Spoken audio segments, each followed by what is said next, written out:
dimensão de derramamento do Espírito Santo sobre as nossas vidas. Eu acredito, obrigado, que há algo novo do Espírito Santo sobre você, sobre a sua casa e sobre a sua família, amém? Até os anjos estão cantando agora. Mas nós precisamos nos preparar para isso.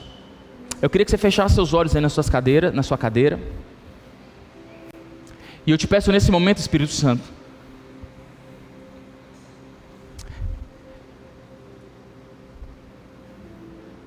que toda opressão do inferno sobre as nossas vidas caia por terra agora em nome de Jesus. Que toda preocupação, que todo nível de ansiedade, que toda palavra que nos tira do eixo, que toda acusação e que toda a implicação do diabo em nos fazer distrairmos a Tua palavra, seja quebrada agora em nome de Jesus. Colocamos as nossas vidas aqui no eixo, colocamos a nossa vida no centro da Tua verdade, da Tua palavra nesse momento, e pedimos que o Senhor seja conosco aqui, nos conduzindo a tudo aquilo que o Senhor quer falar conosco essa noite, e toda a honra e glória será sua e somente sua em nome de Jesus. Eu queria que você abrisse sua Bíblia comigo em Atos, capítulo 1, verso 1. Atos 1, 1. Nós vamos passear bastante hoje.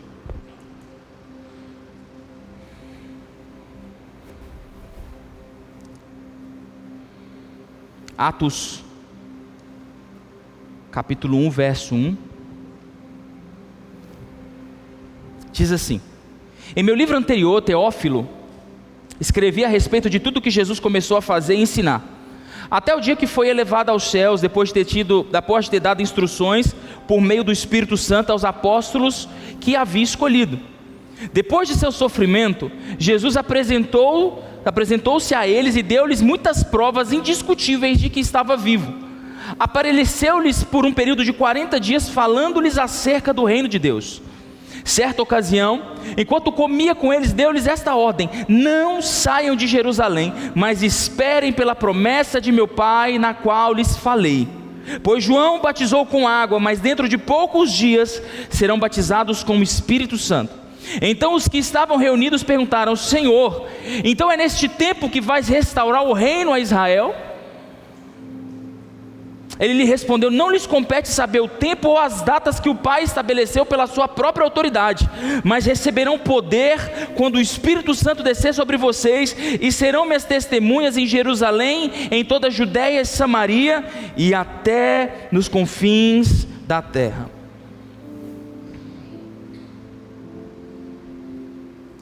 Eu poderia falar aqui sobre um monte de coisa, mas eu quero só fazer um recorte para que a gente possa entrar nessa dimensão de descida do Espírito Santo. Antes de a gente começar, dá uma olhada para o irmão e fala assim: o Espírito Santo quer descer sobre você.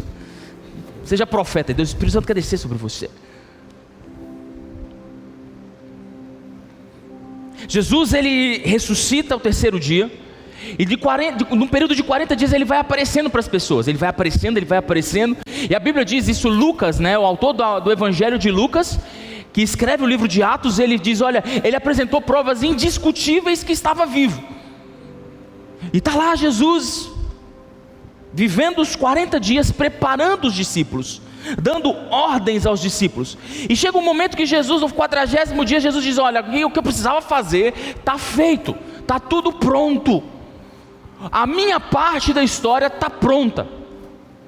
E a Bíblia diz que Jesus, ele começa a se ascender aos céus, mas a ordem de Jesus, antes de se ascender aos céus, ele diz: esperem em Jerusalém, esperem,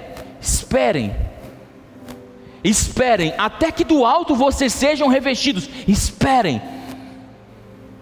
É interessante porque durante 3 anos e meio foi feito um estudo que Jesus percorreu em seu ministério aproximadamente 5.000 quilômetros a pé.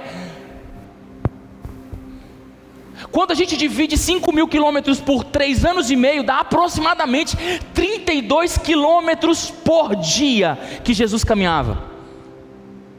Jesus era altamente ativo. A Bíblia fala de uma passagem que Jesus está em Cafarnaum, Cafarnaum é uma cidade litorânea, está abaixo do nível do mar. E a Bíblia diz que durante a madrugada Jesus caminha até Naim, que é uma distância de aproximadamente 50 quilômetros acima. Naim está acima, aproximadamente 200 metros acima do nível do mar. Ou seja, é uma caminhada noturna, íngreme e longa. E Jesus consegue chegar no culto fúnebre de um homem que tinha deixado a sua mãe sozinha. A gente olha para essa história, e quando a gente começa a olhar para esses detalhes, a gente começa a perceber que a vida de Jesus era uma vida bem agitada. Jesus se movia muito, Jesus estava lá firme e forte, fazendo tudo que o Pai mandava ele fazer. Mas de repente Jesus diz: olha, agora chega, até que o Espírito Santo venha, vocês não vão mais fazer nada. Vou fazer uma pergunta para vocês que estão aqui hoje: vocês sabem não fazer nada? É bom não fazer nada. Talvez esse não fazer nada, para quem está acostumado a não fazer nada, é fácil. Mas para quem está acostumado a fazer muita coisa, não fazer nada dá um desespero na gente. Pega um pai de família e diz: agora você vai esperar. O quanto que é difícil esperar? É fácil esperar? Eu acho que esperar em Deus é uma das armas, é uma das lições mais difíceis que nós precisamos aprender. Quando nós não precisamos fazer nada, o que nós precisamos fazer é acalmar e esperar.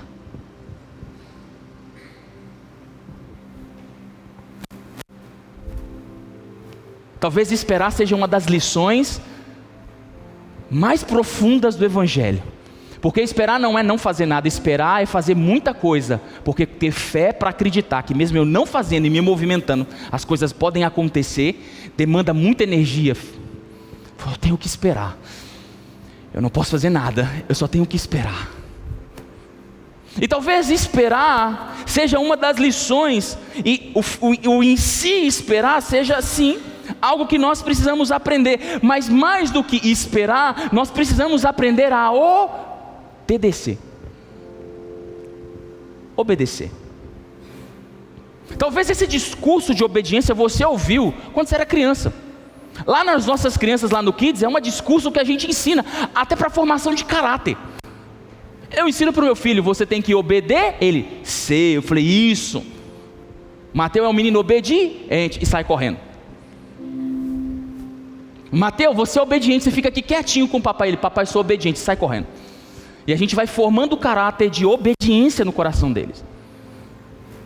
Mas a gente olha para a nossa vida hoje e diz: eu não preciso prestar obediência. Eu já sou adulto, eu sou dono das minhas próprias decisões, eu sou dono da minha vida, sou eu que pago as minhas contas. E isso tudo é verdade, mas a Bíblia vai dizer e vai tocar no cerne de um problema gravíssimo, que se chama obediência a Jesus. E eu vou te mostrar aqui na Bíblia hoje muitos pontos que falaram comigo muito nessas 2 últimas semanas. E eu quero construir com você algumas coisas que, se a gente não entender, e eu quero que você entenda isso, o Espírito Santo, ele veio sobre aquele povo porque eles esperaram. Consegue compreender isso? A Bíblia diz que tinham 120 homens reunidos em oração no cenáculo por 10 dias. Imagina se você estivesse lá.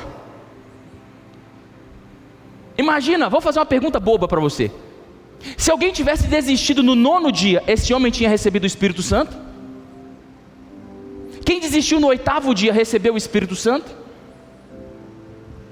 Sim ou não? Quem desistiu no 9º dia recebeu o Espírito Santo? Vocês estão acanhados, vocês estão com vergonha? O que vocês acham? Recebeu ou não recebeu? Sim ou não? Quem acha que recebeu o Espírito Santo? Quem desistiu no meio do caminho? Levanta a mão para mim. Quem acha que não recebeu? Levanta a mão para mim. Beleza. Então a gente entende que não é sobre esforço que a descida do Espírito Santo vem. A descida do Espírito Santo é sobre obediência. Igual o Mateus, vou ser pedagógico. Então existe um lugar de obediência, e esse lugar de obediência está ancorado em alguns pontos. Abre comigo no livro de Romanos, capítulo 10, verso 9. Esse é o texto mais usado para apelo no final do culto. Mas vamos lá, porque hoje você vai reescrever esse texto nas crenças do seu coração. Romanos capítulo 10, versículo 9, diz assim: se você confessar com a sua boca que Jesus é Senhor, e crer em seu coração que Deus os ressuscitou dentre os mortos, serás salvo. Agora abre comigo, em Romanos capítulo 14, no verso 9.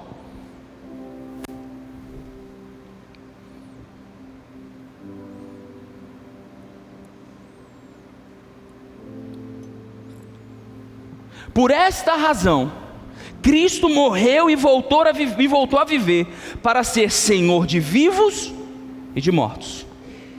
Agora abre comigo em 2 Pedro capítulo 3, por favor. Segunda carta de Pedro, capítulo 3, verso 18.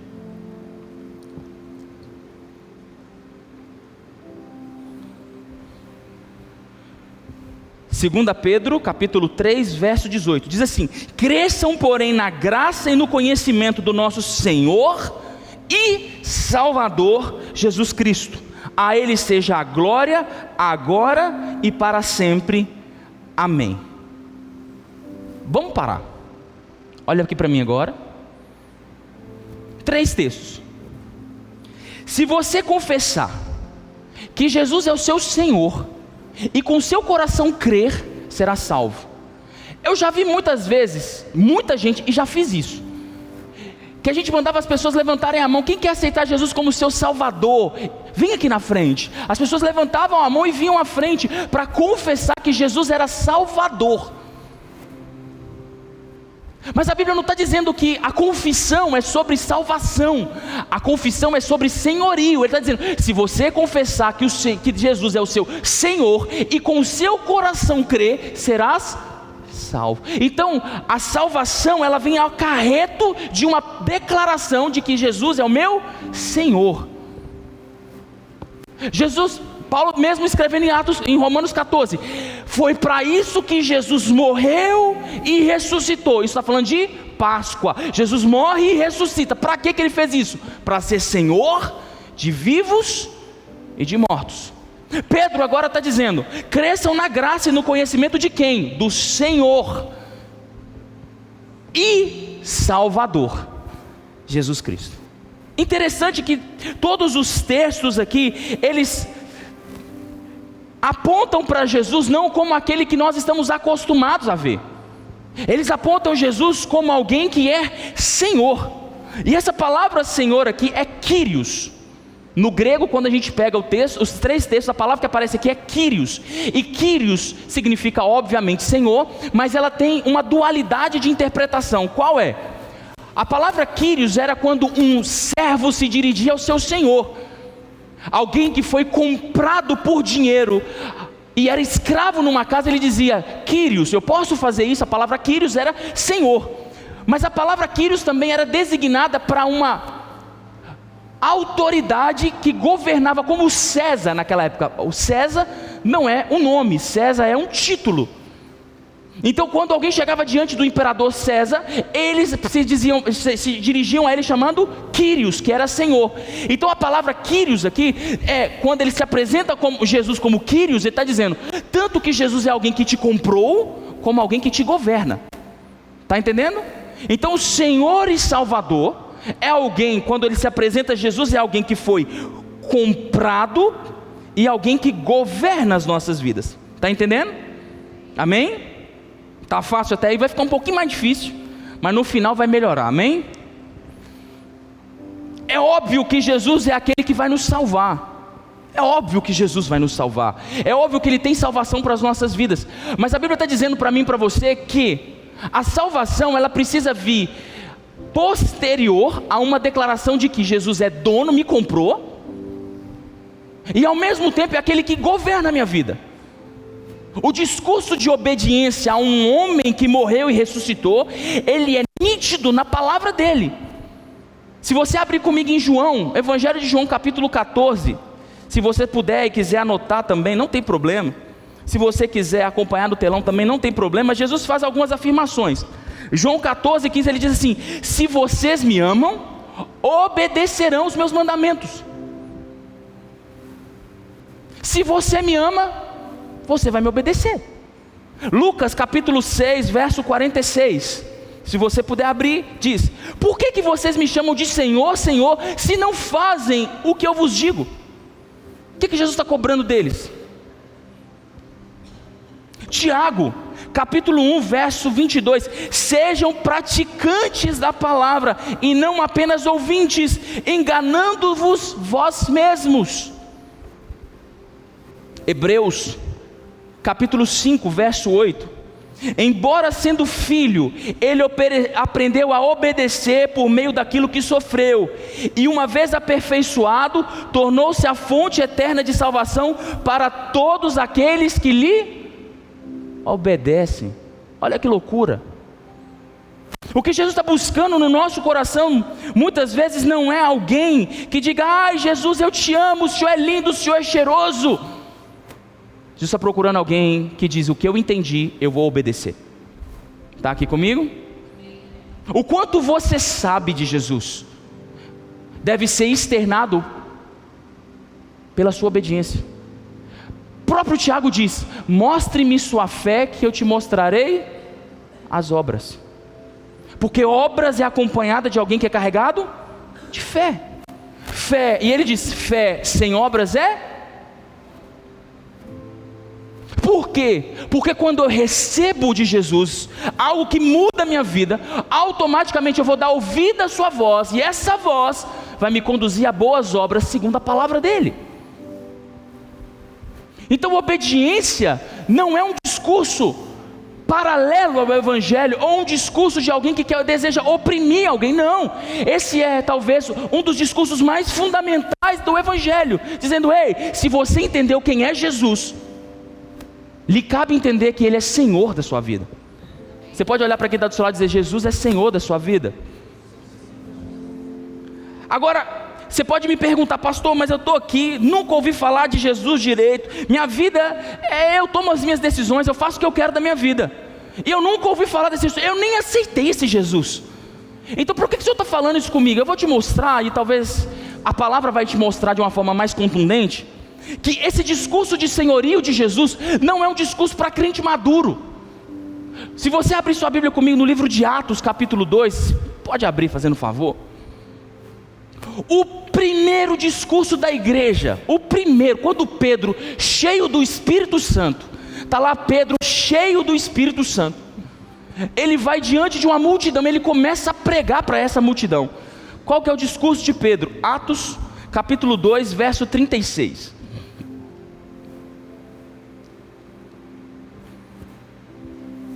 Portanto, que todo Israel fique certo disso: Jesus, a quem vocês crucificaram, Deus os fez Senhor e Cristo. Aqui é ungido. A palavra Cristo para aquele povo tinha um significado profético. Jesus era o Messias, ungido, aquele rei que deveria de vir. Mas Pedro aqui não está dizendo que ele é só o Cristo. Cristo é posterior, ele diz que ele é o Senhor, ele te comprou e te governa, e depois ele vai ser o Cristo para vocês. Esse foi o primeiro discurso da igreja. Isso mostra para mim e para você que esse discurso de senhorio de Cristo é muito mais para quem não conhece Jesus. Se você quer seguir Jesus, você precisa entender uma coisa importante: Ele vai mudar a sua vida e vai mudar aquilo que você faz. Está aqui comigo?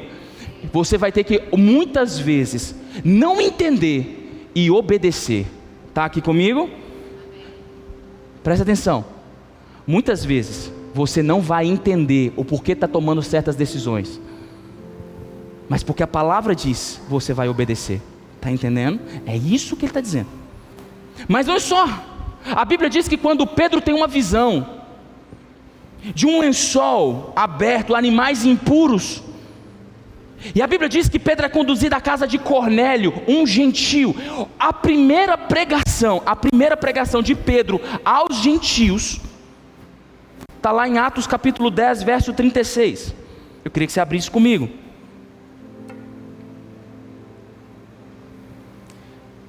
Vocês conhecem a mensagem enviada por Deus ao povo de Israel, que fala das boas novas, da paz, por meio de Jesus Cristo, Senhor.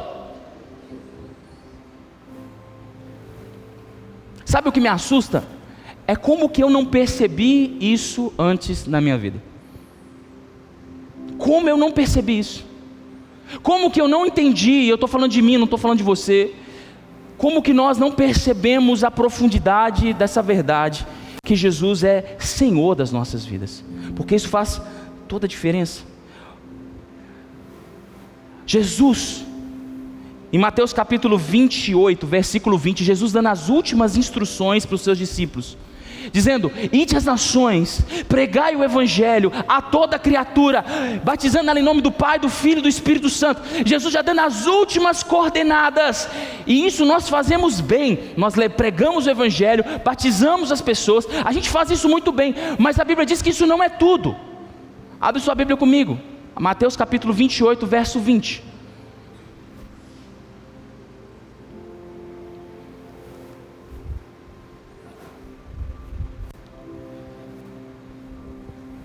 Ensinando-os a obedecer a tudo o que eu lhes ordenei, eu estarei com vocês até o final dos tempos. Olha que loucura, Jesus está dizendo: olha, não é só batismo, não é só pregar, não é só ter as suas experiências, porque o que define alguém que é discípulo de Jesus não é alguém que tem uma experiência de batismo, não é alguém que tem uma experiência sobrenatural. O que define alguém que é discípulo de Jesus é o nível de obediência que ele tem à palavra que ele recebeu. Jesus está dizendo: vocês têm a oportunidade de pregar, mas essa pregação vai levar vocês a ensinar tudo o que eu tenho ensinado a vocês e obedecido. A obediência a Jesus é a resposta que nós damos ao que Ele fez na cruz. Nós celebramos semana passada o nível de ressurreição. Ele morreu e ressuscitou. Colossenses diz que nós fomos transportados do império das trevas para o reino do Filho do seu amor. Ele está dizendo: vocês foram comprados. Pedro diz: e não foi com prata ou com ouro, mas com precioso sangue de Jesus, vocês foram comprados. Agora comprados, vocês estão agora debaixo da tutela de um outro Senhor.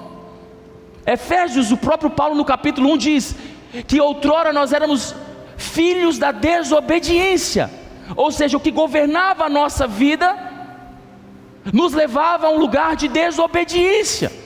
Mas agora nós somos comprados e somos chamados amigos de Deus. Por quê? Porque recebemos o que Jesus fez e praticamos o que Jesus fez. Está entendendo o que eu estou dizendo? Não é só sobre aquilo que Ele fez por mim, mas como eu reajo àquilo que Ele fez por mim. Porque talvez você chegou aqui domingo passado, ou talvez estava viajando, mas foi domingo de Páscoa, você, pô, Jesus morreu, e hoje eu vou celebrar, Jesus ressuscitou, glória a Deus, Jesus ressuscitou. Mas a Bíblia diz que Ele ressuscitou para um fim. E que fim é esse? Para ser seu Senhor, tanto de quem está vivo, quanto de quem está morto. Ele não ressuscitou para te deixar feliz. Ele não te ressuscitou para que você recebesse o Espírito Santo. Ele não te ressuscitou para que você tivesse esperança. Ele não te ressuscitou para que você fosse o pior de igreja. Ele ressuscitou para que Ele fosse o seu Senhor. Ponto final. Ele condensou, Paulo condensa tudo disso. O mais importante da ressurreição é que agora Ele se tornou Senhor. E nós agora, como temos um Senhor, a gente precisa ter o caráter de alguém que foi comprado e que agora é governado pela palavra que Ele nos diz que nós devemos fazer. Está entendendo o que eu estou dizendo? Glória a Deus. Vocês estão desanimados? Fala para quem está do seu lado: Jesus é o seu Senhor. Mas com um sorrisão no rosto. Jesus é o seu Senhor. Aleluia. Jesus é seu Senhor. Você pode aplaudir o Senhor por isso? Jesus é o seu Senhor. E por causa de ser seu Senhor, Ele é o seu Salvador. Se nós entendermos isso, nós vamos começar a entender a profundidade do que foi o sacrifício dele. Abre comigo sua Bíblia em Romanos capítulo 5, versículo 12. Romanos capítulo 5, verso 12. Portanto, da mesma forma como o pecado entrou no mundo por um homem, e pelo pecado a morte, assim também a morte veio sobre todos os homens, porque todos pecaram. Porque por causa de um homem, o pecado entrou, e por causa do pecado a morte. Então, Paulo está fazendo a claro de quem? De Adão. Adão pecou, Adão peca, e agora todo mundo se torna pecador. O próprio Paulo diz, porque todos pecaram e destituídos estão da glória de Deus. Então todo mundo pecou porque Adão pecou. Aí você me pergunta, mas eu não estava lá, como que Adão pecou e eu pequei no meio? É simples. Todas as criaturas criadas por Deus, lá no início no jardim, eram agentes, eram matrizes reprodutoras de uma raça. Quando o homem foi estabelecido, a Bíblia diz, governe o homem sobre as aves dos céus, os peixes do mar, sobre os animais da terra, sobre a terra e sobre a serpente que rasteja sobre a terra, fazendo um apontamento à serpente, a Satanás. Governe o homem. O homem tinha autoridade de governo. Então ele era uma matriz reprodutora de uma raça inteira. E quando Adão peca através da sua infidelidade a Deus, ele desobedece a Deus, porque você pode dizer, mas foi a mulher que foi enganada. Adão sabia o que estava acontecendo, era papel de Adão saber que Eva estava sendo seduzida, ele sabia. E a Bíblia pode dizer, você pode imaginar, Adão estava fazendo alguma coisa e estava longe. Não, Adão estava do lado da sua mulher quando tudo aconteceu. Quando o homem peca, todos nós, porque a nossa linhagem, a nossa natureza foi corrompida. É a partir desse momento do pecado, e a palavra pecado, talvez você não saiba, mas a palavra pecado significa transgressão da lei. Então quando Adão transgride a lei, a natureza foi corrompida, e todos nós, a partir de Adão, já nascemos da semente do pecado. E talvez isso possa parecer muito teológico para você, mas a verdade é que eu e você não precisamos fazer nada para pecar. Se nós deixarmos nós mesmos parados, sozinhos, sem fazer nada, a gente já está cometendo atrocidade, nem que seja na mente. Minha mãe já falava, mente vazia, oficina do capeta. Então a nossa natureza foi corrompida no jardim. E a partir de então, não é sobre você ser bonitinho ou pelo seu esforço. Hoje eu não vou pecar. Desculpa, você que não entendeu, que não importa o que você faça, se você ainda não experimentou de um novo nascimento, tudo o que você faz vai converter para o pecado. Você está achando que Jesus veio para remendar a sua vida. Sabe o que é triste? É que tem muito crente que não entendeu que o nosso problema, Jesus não vai dar um upgrade na sua vida. O nosso problema é que nós precisamos nascer de novo, de uma nova natureza. Porque se nós olharmos para a nossa natureza, nós não vamos conseguir vencer o inimigo que nos assola. Jeremias, em uma linda analogia, ele fala assim, pode o etíope mudar a cor, a sua cor, ou o leopardo mudar as suas manchas? Assim também vocês são incapazes de fazer o bem, vocês que estão acostumados a praticar o mal. Por que o etíope não pode mudar a sua cor e nem o leopardo tirar suas manchas? Porque o problema é a natureza. A natureza. Não tem jeito. Fala para quem está do seu lado, vai melhorar, irmão. Vai melhorar. Então agora um homem pega o seu cordeirinho e todos os anos leva esse cordeirinho para ser sacrificado, achando que pelo sacrifício ele vai ser aceito por Deus. Então ele leva seu cordeirinho todos os anos ao sacerdote para sacrificar, porque era isso que a lei mandava: pega seu cordeiro e sacrifica. Mas a Bíblia vai mostrar para mim e para você no livro de Hebreus, que levar um cordeirinho para ser sacrificado não mudava a sua natureza, simplesmente aplacava a ira de Deus. Aquilo que a lei me fazia mandar obedecer só trazia um afastamento da ira de Deus, mas o mais importante ela não me transformava. Não havia transformação, eram ritos anuais. E a Bíblia diz que esses ritos anuais não eram capazes de tirar o pecado, mas eles simplesmente aplacavam a ira de Deus, para que Deus não pesasse a mão sobre aquele que estava ofertando. Porque a Bíblia vai mostrar para mim e para você que, como nós estávamos numa natureza pecaminosa, Deus não poderia habitar dentro do ser humano. Se você ler na sua Bíblia, você vai ver que no Velho Testamento, a Bíblia diz que o Espírito Santo vinha sobre a pessoa, porque ele não poderia conviver com alguém que tinha uma natureza pecaminosa. Então ele vem sobre a pessoa, faz uma obra e depois ele vai embora. O que mudou? Então, tudo. A partir de Jesus, quando Jesus morre na cruz,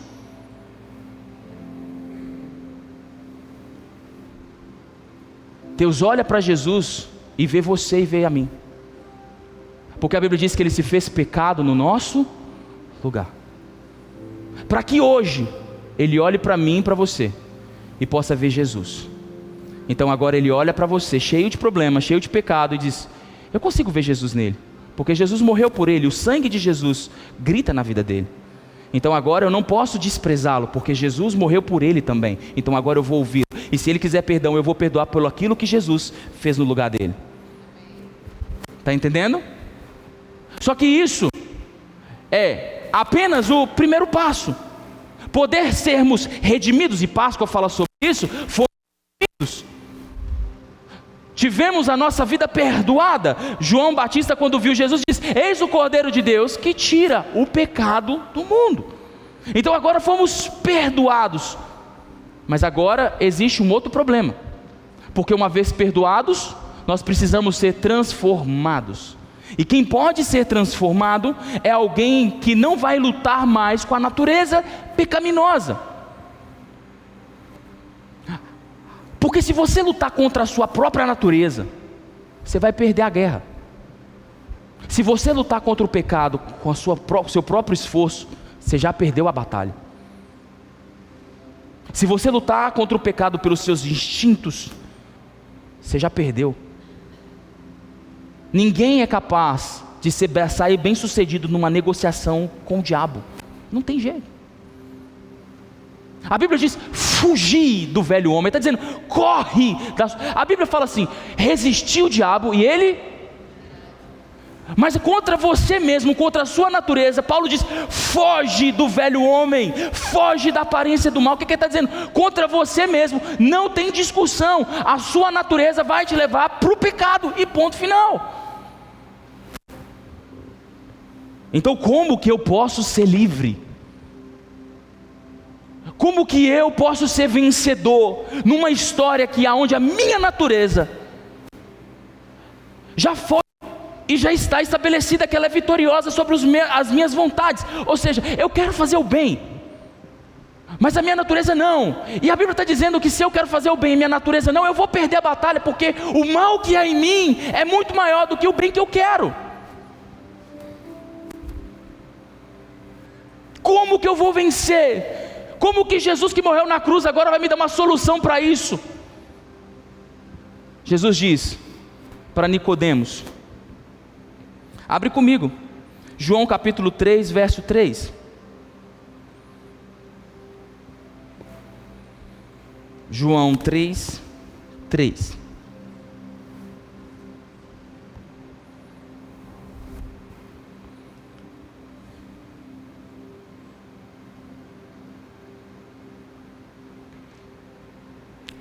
Vai começar a melhorar agora. João 3,3 diz assim: em resposta, Jesus declarou: digo-lhes a verdade, ninguém pode ver o reino de Deus se não nascer de novo. Aí Nicodemos pergunta: como que alguém pode nascer de novo? Como eu posso nascer de novo sendo velho? É claro que não pode entrar pela segunda vez no ventre da sua mãe e renascer. E respondeu Jesus: digo-lhe a verdade, ninguém pode entrar no reino de Deus se não nascer da água e do Espírito.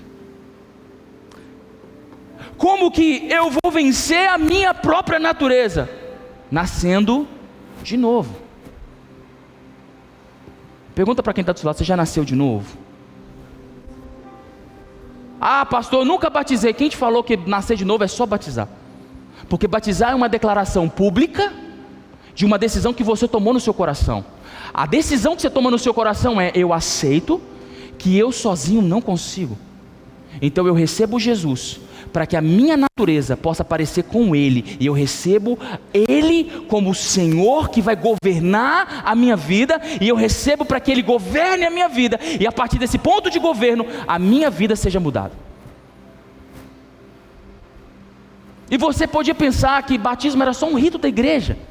Não, vamos batizar as pessoas. Eu já fui batizado. Sim, talvez você está aqui e já foi batizado, mas você nunca parou para pensar o que representa efetivamente nascer de novo. Deixa eu te explicar uma coisa. No Velho Testamento as pessoas queriam ter proximidade com Deus, mas não podiam nascer de novo. Jesus morreu e ressuscitou para que eu e você tivéssemos a oportunidade de nascer de novo. Que loucura!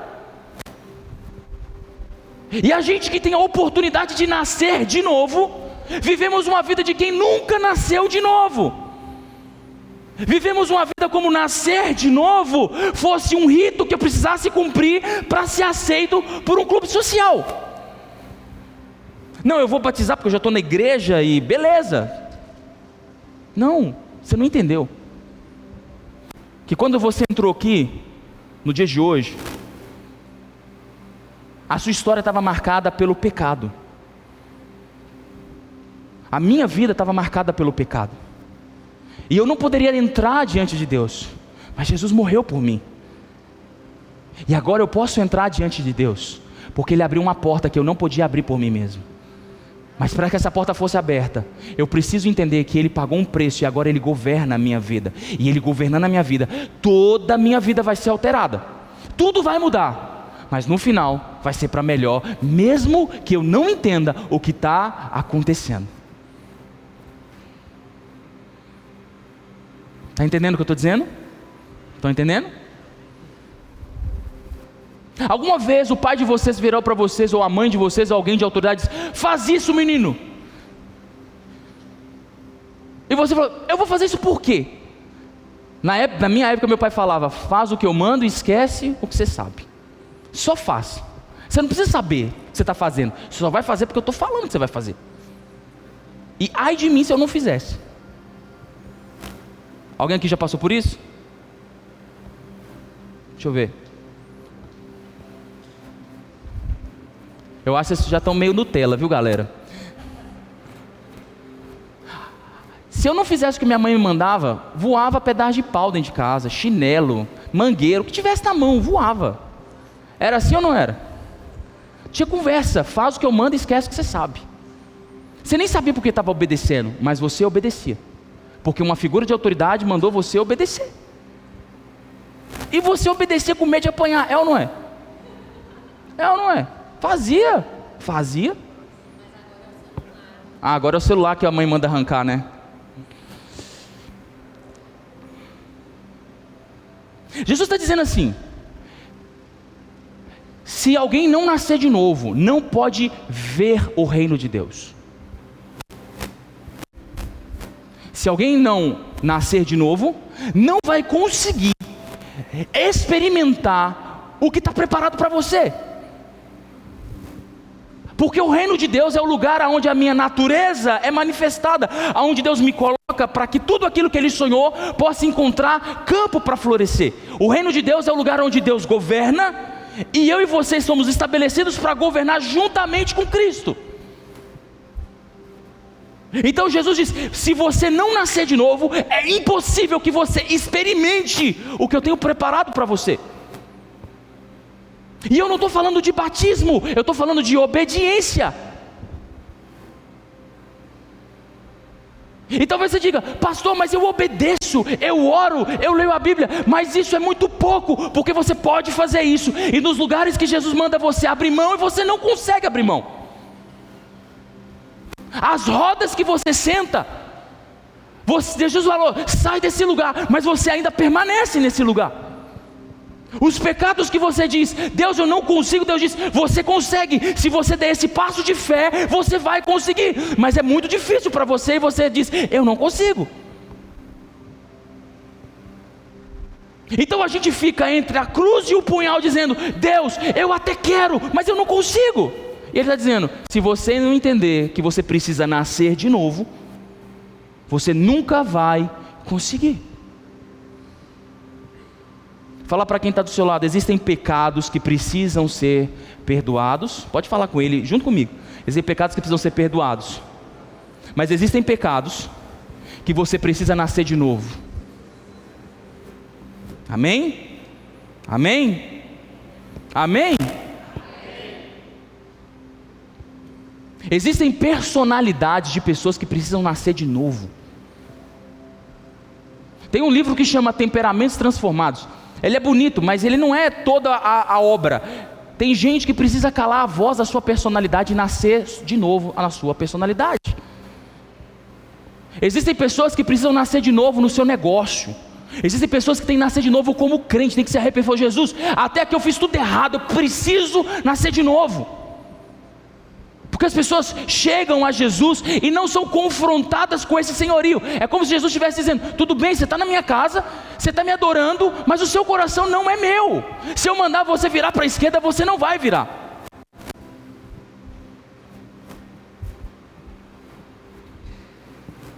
Se Jesus mandar você fazer uma coisa muito louca, você tem coragem de fazer? Ele diz, se alguém não nascer de novo, não pode entrar no reino de Deus. Entrar fala de acesso. Entrar fala de alguém que vive num patamar de vida, que vive numa dimensão e que não pode subir para outro lugar se não nascer de novo. Que loucura! A gente achando que se eu amar muito a Deus, se eu vier à igreja todos os domingos, se eu orar todos os dias, eu vou submeter a minha vida e Jesus vai me aceitar. Ele está dizendo, não, você precisa aprender a me obedecer antes de qualquer outra coisa.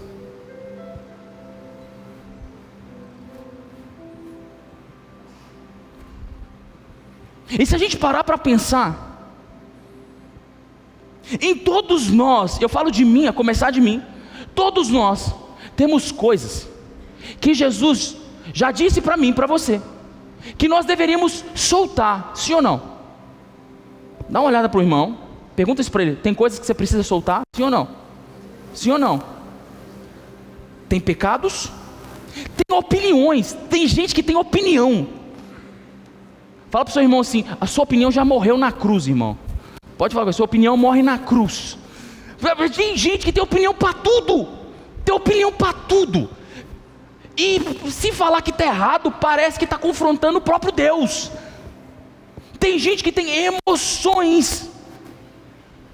Ah, eu senti isso. E a pessoa se apega mais às emoções do que à palavra de Deus. Tem gente que tem afeto. Ama tanto uma pessoa que Deus diz, solta Ló. Deus disse para Abraão, solta Ló, não leva ele. Mas o afeto foi mais forte que a obediência. Tem pessoas, e eu coloco junto no meio, não sou diferente de você não. Tem pessoas que têm uma ideia de quem é Jesus. E fala, Jesus é aquele que quando eu oro eu preciso me arrepiar. E se eu orar e não me arrepiar, nada aconteceu. Jesus disse, aquele que é meu discípulo é aquele que pratica aquilo que eu digo, não é aquele que sente o que ele acha que ele precisa sentir. Deixa eu contar uma coisa para vocês. Tem muitas vezes, vocês me vêm aqui todos os domingos praticamente. Todos os domingos. Nós fizemos uma lista de todas as pessoas que levantaram as mãos para aceitar Jesus nesse ano. Todas as pessoas. Deu aproximadamente 2 pessoas de janeiro para cá, 2 pessoas por culto. É muito grande o que está acontecendo. E aí você diz, cara, o mover de Deus foi sobrenatural. Por quê? Porque a obra mais difícil, a Bíblia diz que o único que pode convencer o homem do seu pecado é o Espírito Santo. Então a Bíblia está dizendo que se o único que pode convencer o homem do seu pecado é o Espírito Santo, então quando o Espírito Santo se move, há convencimento e há arrependimento. Então se há arrependimento, quer dizer que a obra do Espírito Santo foi completa naquele dia. E o que a Bíblia que a gente está fazendo um levantamento está dizendo, Deus está operando coisas sobrenaturais no nosso meio. Mas deixa eu te dizer uma coisa, muitas vezes,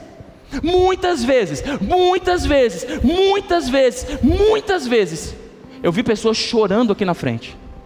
Eu orava por essas pessoas e eu me perguntava, Deus, por que eu não estou sentindo nada?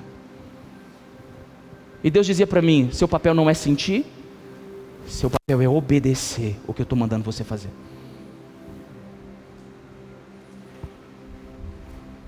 Teve muitos dias na minha vida, e eu tenho certeza que se eu chamar muitas pessoas aqui, vão ter esse mesmo testemunho, de muitas vezes que Deus disse, ei, para tudo que você está fazendo, e liga para o fulano.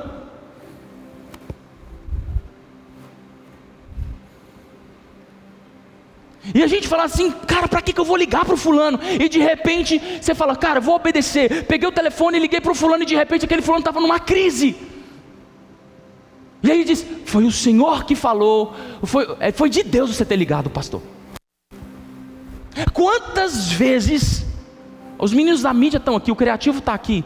Essa semana eu disse para eles, prepara algo para poder falar sobre o Espírito Santo. E eu comecei a semana inteira estudando sobre o Espírito Santo. Eu falei, cara, Jesus, eu quero falar sobre o Espírito Santo, sobre o Espírito Santo, sobre o Espírito Santo. Até porque a gente vai entrar na época de Pentecostes, vamos falar do Espírito Santo. E o Espírito Santo me disse, não quero que fale de mim, eu quero que as pessoas me obedeçam, para que eu possa vir com liberdade no meio delas. Quantas vezes já aconteceu algumas, principalmente quando era jovem. Jovem então era uma loucura, era uma montanha russa de Jesus. Eu receber no 5º dia útil, pegar aquele dinheiro, e de repente vir uma voz, pega tudo e semeia. Fala, Jesus, você está ficando, você tem juízo não, Jesus? Tem juízo. Jesus, que louco, Jesus não tem jeito. E Jesus dizer, pega tudo e semeia. E a gente obedecer. E sabe o que ia acontecer? Deus abrir outras portas e prosperar. E sementes virem. Eu estou dizendo para você, não para você fazer isso. Porque não é o fazer que vai mudar a sua vida. É o obedecer quando esse comando vier sobre o seu coração. E nem sempre ele vai vir na sua vida financeira, talvez ele vai vir no seu matrimônio. Vai chegar algum momento no seu casamento que ele vai dizer para você, cala a sua boca, que a sua mulher está precisando falar, sem você interromper ela. Talvez vai chegar um momento que ele vai dizer, cala a sua boca, pega uma toalha e uma bacia, vai lá lavar o pé do fulano. Porque os seus argumentos não vão convencê-lo, mas uma bacia e uma toalha vai quebrar o coração dele. E a gente não quer fazer isso. Porque quando a gente faz isso, a gente expõe que nós somos vulneráveis. Nós estamos dizendo para as pessoas, eu diante de Deus sou pior do que você, porque eu estou aqui me humilhando para você. Sim. Mas o quanto você está se humilhando para as pessoas, e ao mesmo tempo crescendo em maturidade diante de Deus. Porque não é sobre o que você faz, mas o quanto você está disposto a obedecer uma voz de comando e de governo sobre a sua vida. E como igreja, nós não podemos e não conseguiremos receber a plenitude do que o Espírito Santo quer fazer na nossa vida, se nós não tivermos isso cravado no nosso coração. Porque pode ser que o Espírito Santo te acorde 3 horas da manhã e diga, liga para o fulano agora, e eu vou dizer, vou ligar para fulano? Deixa eu dormir no meu ar-condicionado aqui, que eu estou sossegado, amanhã eu ligo. Pode ser que o Espírito Santo vai falar com você assim, olha, fulano está precisando de uma oferta. Vai lá e oferta na vida dele. Você vai se escandalizar, você vai dizer, você está ficando doido, Jesus? Eu não vou fazer isso nunca. O Senhor sabe o tanto que eu trabalho, eu acordo cedo, Jesus. E Jesus vai dizer, tudo bem, mas a porção que eu tinha para derramar sobre você, não vou conseguir fazer. Você está conseguindo entender o que eu estou dizendo? Eu me faço entendido. Como que alguém pode receber o Espírito Santo se quando Ele der a primeira direção, a gente vai interromper e dizer: não, Deus, isso fere o meu protocolo. No meu protocolo, na minha criação, não tem como fazer isso. Eu não consigo, eu não quero abrir mão disso. Como que eu vou fazer? Você entende que quando Jesus disse: espera,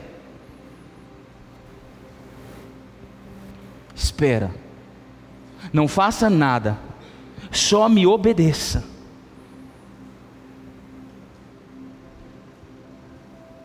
Me obedece, fica quieto, não faça nada. Foi a chave para que o Espírito Santo pudesse descer sobre as pessoas. Eu pergunto para você, o quanto você está disposto a obedecer Jesus? O quanto você está disposto a morrer para você mesmo, para que Jesus possa viver em você? O quanto você está preparado no seu coração para ferir os seus protocolos, para que Cristo seja exaltado? O quanto você está disposto a fazer uma coisa que talvez as pessoas vão se escandalizar, mas lembra de Maria quando pega um perfume caro, joga nos pés de Jesus e todo mundo fica assim: o que essa mulher está fazendo? E Jesus diz: não interrompa ela, não interrompa ela, não interrompa, fere o seu protocolo, mas me agrada receber o que ela está fazendo. Só para vocês saberem, todo lugar que o evangelho for pregado, vão falar dessa mulher por amor do que ela fez por mim. Então cala a sua boca, cala as suas razões e escuta o que essa mulher está fazendo. Vejam o que essa mulher está fazendo, porque o que ela está fazendo me agrada. Aí você diz: pastor, eu não sou maduro o suficiente para fazer isso. E quem te disse que isso é coisa de crente maduro? Isso é alguém que entendeu o que Jesus fez na cruz por ele. Paulo diz: já não vivo mais eu, mas Cristo. Fala para quem está do seu lado: você já morreu, você já foi crucificado. O que você está fazendo fora da sua cruz?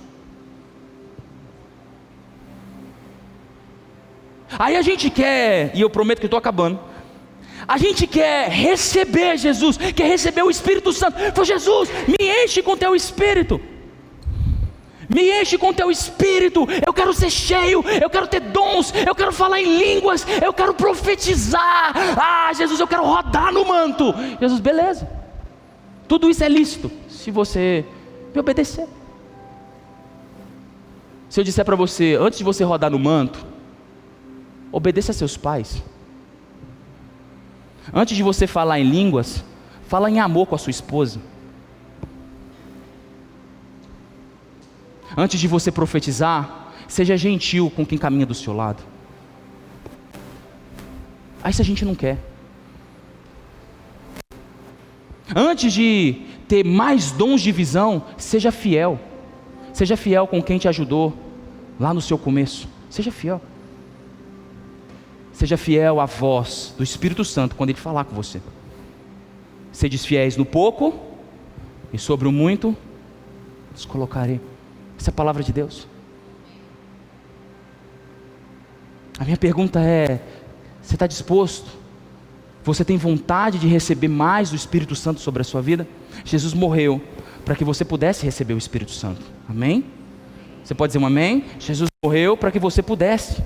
Jesus, enquanto lavava os pés dos discípulos, Ele dizia: vocês não estão entendendo o que eu estou fazendo agora, mas vai chegar um dia que vocês vão entender. 53 dias depois, o Espírito Santo veio e eles, como a Bíblia diz, Jesus disse: vocês precisam ter parte comigo. Qual parte que Jesus estava dizendo? Filipenses capítulo 2, Ele foi fiel até a morte, e a morte de...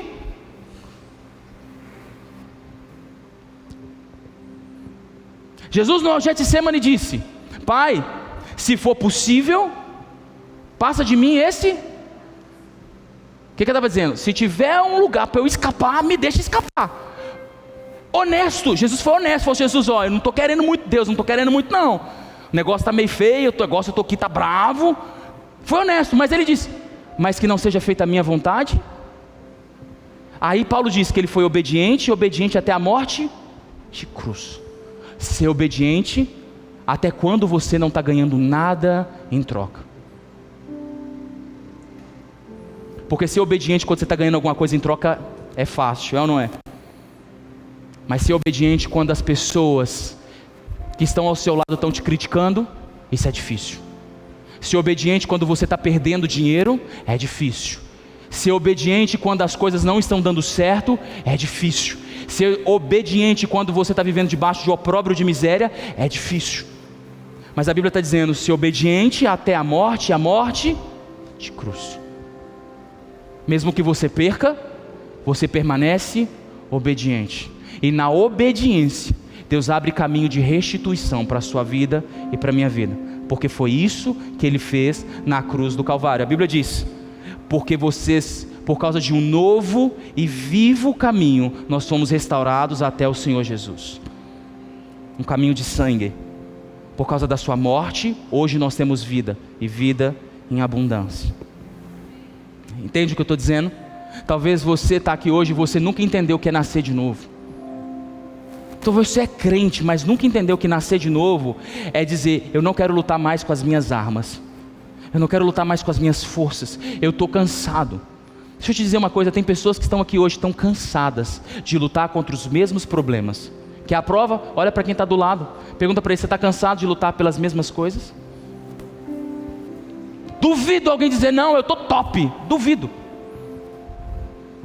Nós estamos cansados de lutar pelas mesmas coisas, porque na nossa natureza, nós estamos nos esforçando para resolver os nossos problemas, para consertar a nossa vida. Mas Deus está dizendo, filho, não é sobre o seu esforço, é sobre a sua natureza, e eu posso resolver esse negócio.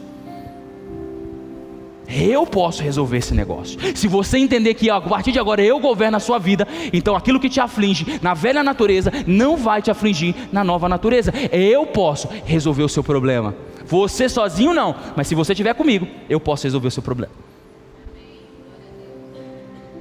E essa é a verdade do Evangelho, essa é a boa notícia.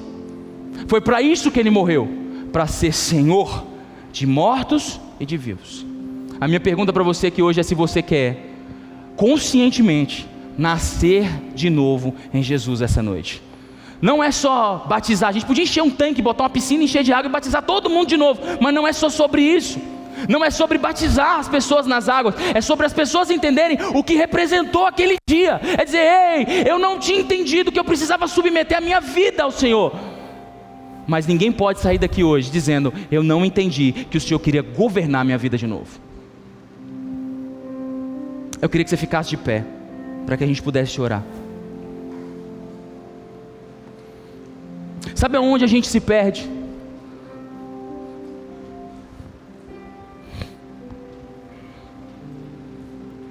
Sabe aonde a gente se perde? Porque todos nós chegamos a Jesus. Pela dor ou pelo amor, todos nós chegamos a Jesus. Todos nós chegamos a Jesus. Mas sabe aonde a gente se perde? No primeiro não. Sabe por quê? Quando a gente aceita Jesus, tudo é muito lindo, é ou não é? A gente acorda de madrugada, a gente ora, a gente bota um hino lá no Spotify, aquele hino fala com a gente chora, oh Jesus. A gente vem na igreja e parece que o pastor está pregando tudo que eu estou precisando ouvir. Eu quero que você abandone aquela amizade. E você diz, pastor, fala, Deus, eu gosto tanto do fulano. E Jesus diz, tudo bem, você gosta dele. E no primeiro não, a gente começa a se perder. Porque a gente acredita mais no nosso autogoverno do que no governo do alto. A gente acredita mais que nós temos o poder das nossas decisões do que acreditamos naquele que morreu no nosso lugar. E a gente se perde.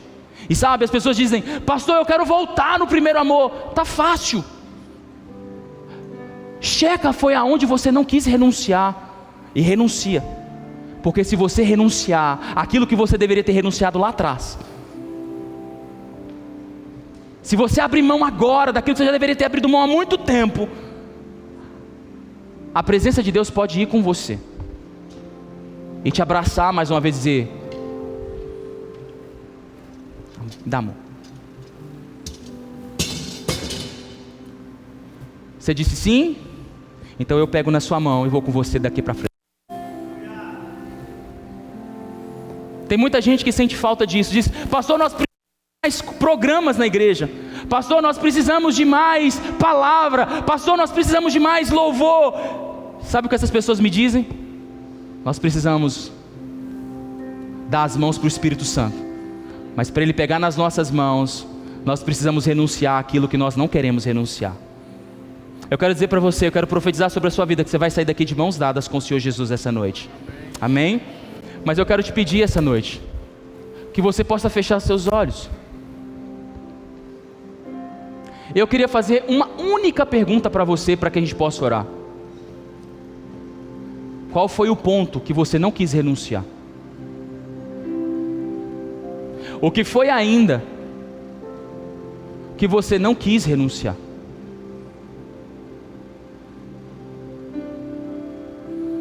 Sabe, meus irmãos, estar aqui hoje pregando para você sobre isso é fruto de muitas renúncias na minha vida.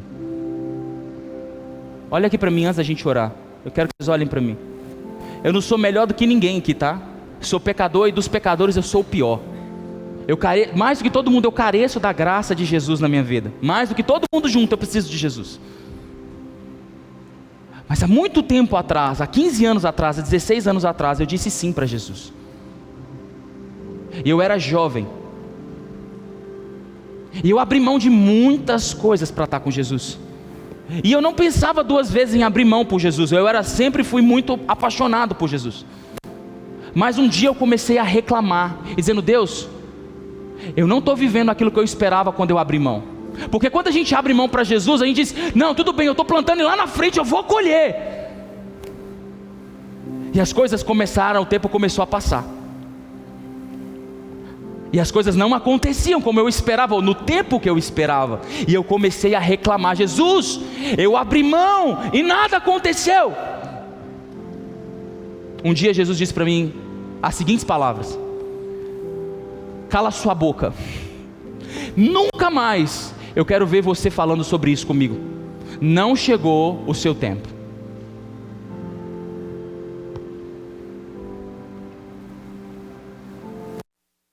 Talvez você... Alguma vez Jesus mandou você calar a boca? Literalmente, Jesus mandou calar a boca. Porque as minhas renúncias não era para eu receber um prêmio. As minhas renúncias era porque eu amava aquele que morreu no meu lugar.